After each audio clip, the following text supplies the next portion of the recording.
ही सुंदर जांभळी, गोंड्यासारखी दिसणारी फुलं कशाची आहेत ते माहीत आहे का तुम्हाला? नाही? तर मग चला बघूयात.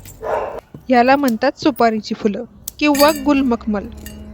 ही वेगवेगळ्या रंगामध्ये पांढऱ्या, लाल, गुलाबी आणि या जांभळ्या रंगामध्ये सुद्धा येतात. ह्याचा वापर बुके वगैरे मध्ये सुद्धा करण्यात येतो. आता याच्यापासूनच आज आपण बनवणार आहोत एक सुंदर सुरेख अशी वेणी.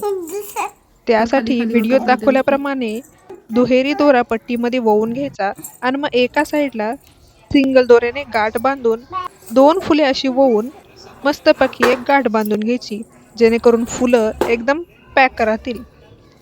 त्यानंतर सगळी फुलं अशी एकमेकात वळून घ्यायची आणि आपली हळूहळू करत वेणी तयार होईल. ह्या फुलांचा औषधामध्ये जास्त उपयोग केला जातो. यांचा मुळांचा रस चांगला गुणकारी आहे.